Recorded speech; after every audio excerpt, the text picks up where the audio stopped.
Farewell to Manzanar, Chapter 16, Free to Go. The answers began with a Supreme Court ruling that December in the case called Ex parte Endo. It was the last of three key cases heard since the camps had opened. In the first, Gordon Hirabayashi, a Nisei student from the University of Washington, challenged the evacuation order. He had also violated the Army's curfew imposed early in 1942 on all West Coast Japanese. He challenged the racial bias of these actions and the abuse of his civil rights. The court avoided the issue of the evacuation itself by ruling on the curfew. It upheld the Army's decision to limit the movements of a racially select group of citizens. The reasoning, wartime necessity. In the second case, the issue was the exclusion orders that removed us from our homes and sent us inland. Fred Korematsu, a young Nisei living in Oakland, had ignored the evacuation to stay with his Caucasian girlfriend. He had plastic surgery done on his face, he changed his name, and was posing as a Spanish Hawaiian when the FBI caught up with him. In court, the racial bias was challenged again. Why were no German Americans evacuated, it was asked, or Americans of Italian descent? Weren't these nations our enemies too?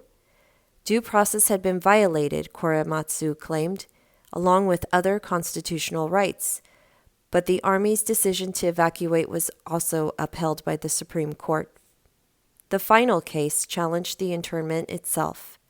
Soon after she was evacuated, in April 1942, Mitsu Endo, a 21-year-old Nisei and an employee of the California State Highway Commission, had filed a petition for habeas corpus, protesting her detention at Topaz Camp in central Utah. She spent 2.5 years awaiting the High Court's decision, which was that she had been right. The government cannot detain loyal citizens against their will. Anticipating this ruling, the Army's Western Defense Command had already announced that the mass exclusion orders of 1942 were being rescinded. Next, it was announced that all the camps would be closed within the coming 12 months and that internees now had the right to return to their former homes. In our family, the response to this news was hardly joyful. For one thing, we had no home to return to. Worse, the very thought of going back to the West Coast filled us with dread. What will they think of us, those who sent us here? How will they look at us? 3 years of wartime propaganda, racist headlines, atrocity movies, hate slogans, and fright mask posters had turned the Japanese face into something despicable and grotesque. Mama and Papa knew this. They had been reading papers. Even I knew this, although it was not until many years later that I realized how bad things actually were.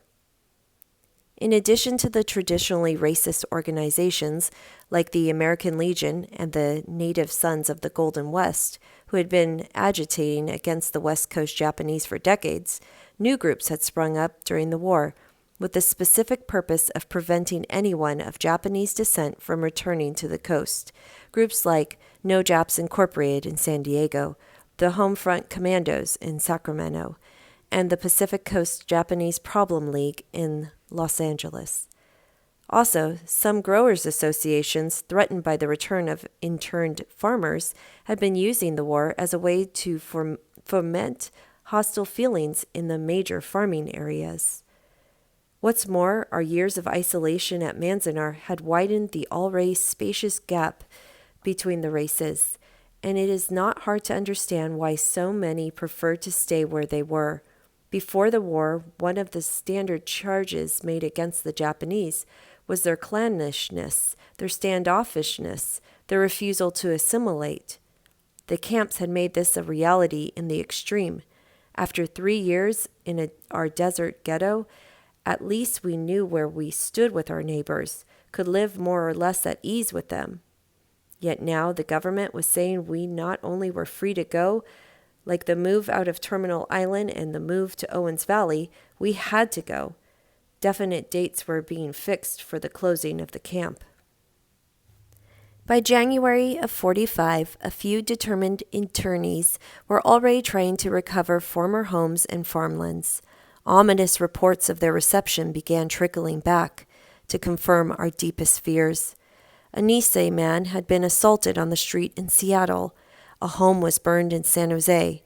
Night riders carrying shotguns had opened fire on a farmhouse near Fresno, narrowly missing 2 sleeping children.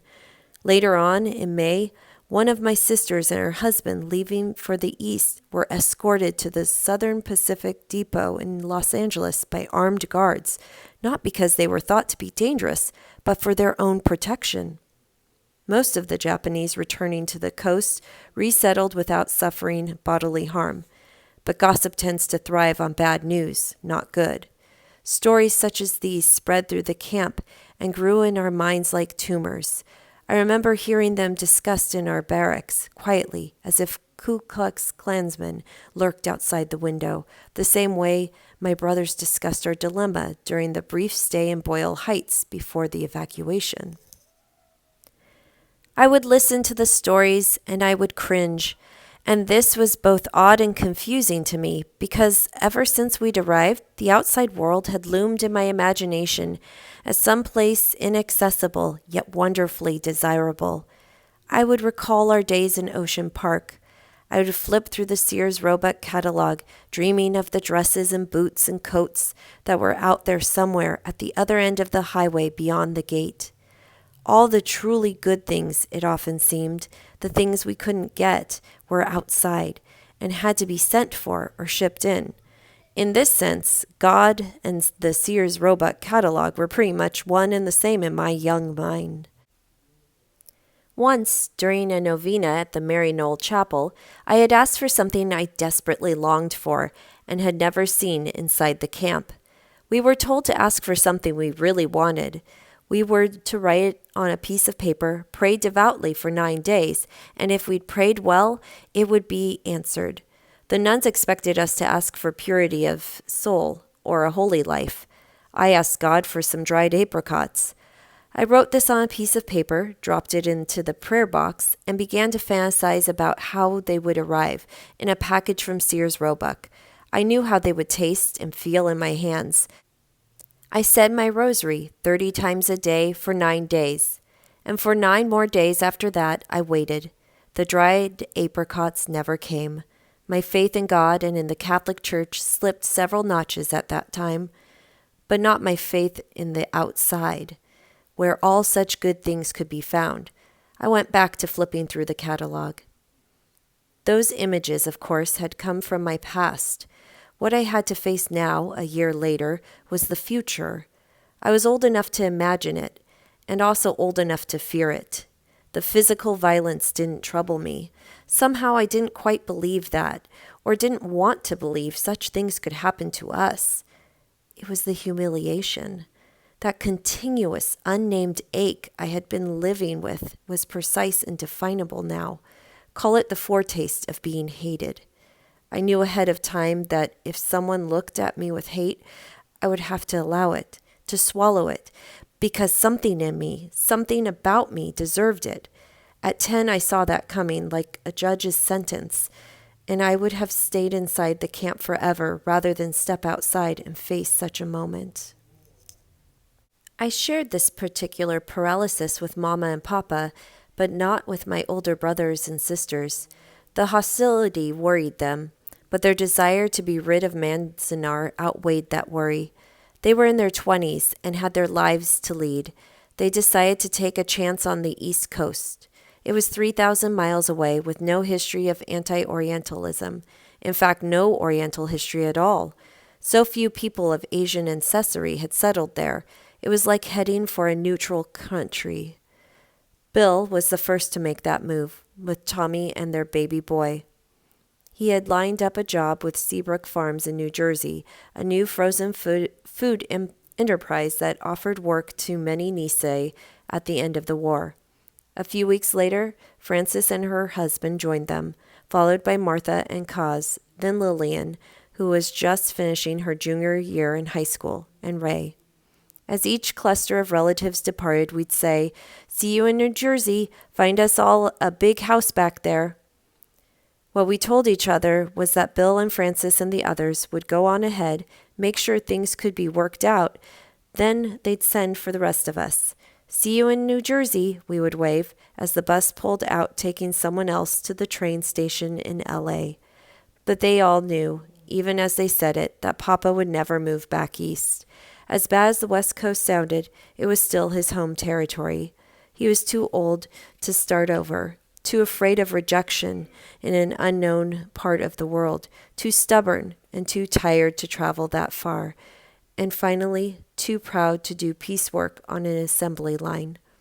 Like so many Issei, he had, for better or worse, run his own businesses, been his own man for too long to tolerate the idea of working for someone else. The truth was, at this point, Papa did not know which way to turn. In the government's eyes, a free man now, he sat like those black slaves you hear about who, when they got word of their freedom at the end of the Civil War, just did not know where else to go or what else to do, and ended up back on the plantation, rooted there out of habit or lethargy or fear.